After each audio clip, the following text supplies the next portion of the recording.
I am Andy Brand. I'm the Interim Director of Horticulture at Coastal Maine Botanical Gardens. We are in the Learner Garden of the Five Senses, which is a garden that, just as it sounds, it's a garden devoted to stimulate all of the senses we have. You know, the sense of touch, smell, taste, sound, feelings, all of that is, you're going to find plants that are going to appeal to all the different senses. So touch, I would go with lamb's ear, which is a stachy's, which has, it feels like you're touching a lamb's ear. It's very soft, very furry. It feels wonderful on your skin. Let's see, sense of smell. There's so many flowers here that smell good. One of my favorites is a native shrub called Calacanthus floridus, sweet shrub, which is over there, and that flowers in May and then sporadically through the seasons. And it has these nice maroon red flowers that have this incredible tropical fruity fragrance to them, which is wonderful, and you can smell it from a long distance away. Sight, they're just flowers throughout the seasons. Leslie, who designs this garden, has done it in such a way to provide color and textures throughout the season, something always to appeal to the eyes. Taste, we have many herbs that we've incorporated. So you can go by, they're up kind of at your waist high, so you can go by and people pick a little piece of thyme or oregano off and smell it or put it in their mouth and taste it. But also here, I think I would also, if people can do it, incorporate some sort of a water feature. And it doesn't have to be anything that large. It can just be a small, pool with something that's just dripping water that recirculates. So you get that kind of babbling brook sound. That droplet of water is encouraging birds. They're attracted to the sounds as well, so you're adding that whole element to the garden. You're encouraging wildlife to come into your garden as well. So you can sit on a bench near this pool, see the water, hear the water, and then watch the wildlife that's also enjoying the water.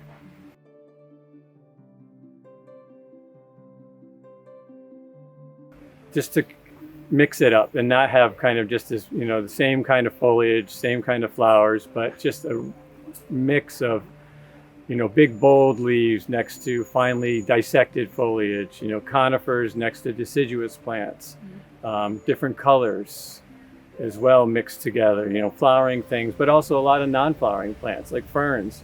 They add such a wonderful texture to a shade garden. And then layers, we start down with ground covers that are just creeping and covering the ground, hopefully keeping most of our weeds down to a minimum, but then working our way up to the trees and then underplanting the trees with different types of shrubs and smaller growing, mid-sized trees, things like Amalank ears, shadbush, things like that. So to show people that you can have all these different elements in your garden.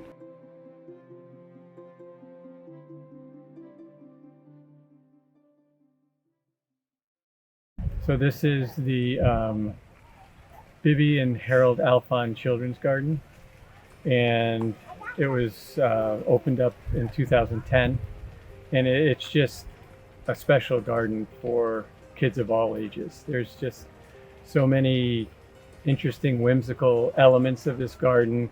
It's full of all kinds of bright colors, different structures and outbuildings that appeal to children.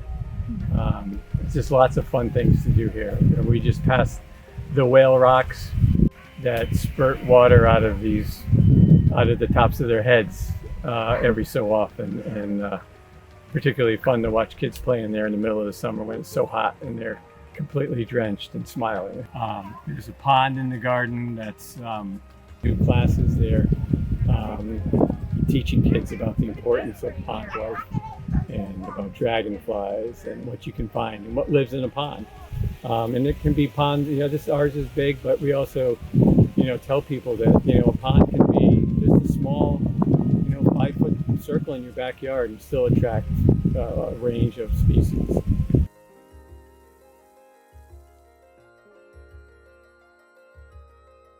There's things that they can play with. and enjoy. Bright colors, I think, is very important. Um, you know, we have an area where part of our pond, there's a little dock where they can pretend that they're dropping lobster pots down and collecting lobsters. Some of the features are kind of based on children's storybooks that have been written by Maine authors, like Blueberries for Sal. So we have a sculpture of a bear with a spilled blueberry bucket out on Blueberry Island that you can go explore. And there's just many areas here that invite exploration. And I think kids love that. You know, you go around a bend and there's something else for them to look at and possibly play with. So there's many aspects in here where the idea is to get kids to use their imagination. And you know, it's using things that we've created or things found here on the ground, you know, things in nature that they can use their imagination with and get them outdoors and enjoying the outdoors and appreciating being outside and hopefully instilling in them how important the outdoors is.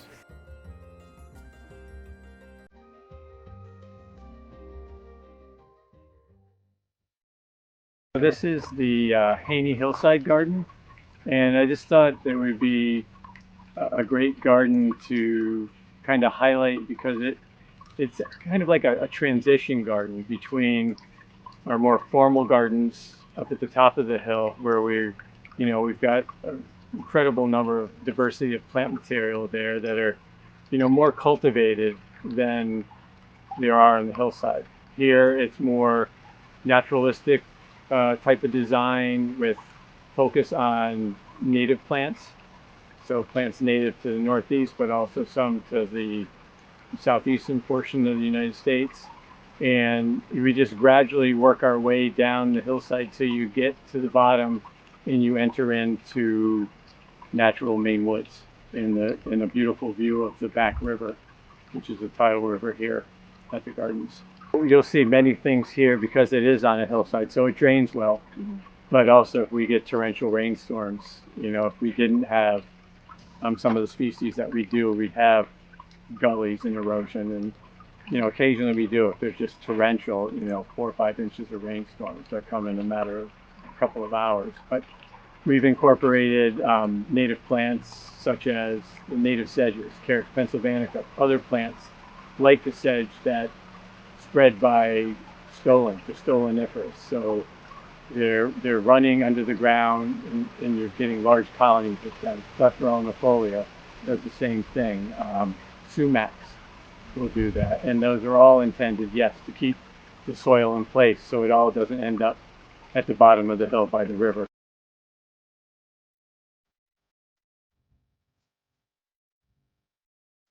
There's lots of different things. I mean, because I get that asked a lot, you know, my garden has very few native plants. What do I do? You know, how do I incorporate natives into my existing gardens? I mean, the first thing you want to do is make sure you don't have any invasive plants in your existing landscape.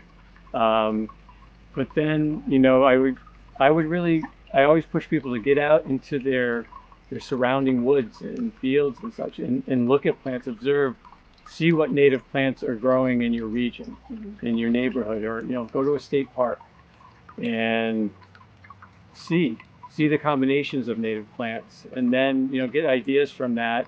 Some support a lot more diversity of insects and wildlife, which is such a major reason to incorporate natives into our gardens, is because you want to increase that biodiversity in your yard, because our ecosystems don't function well if we don't have that biodiversity. And our native insects and birds and things have evolved with our native plants. You know, what do bird parents feed their babies mostly? Caterpillars of moths and butterflies. So if we can plant an oak tree in our yard that supports close to 500 or more different types of moth and butterfly caterpillars, you know, just imagine. I mean, it's incredible, you know, what you can have in your own backyard by just planting an oak tree.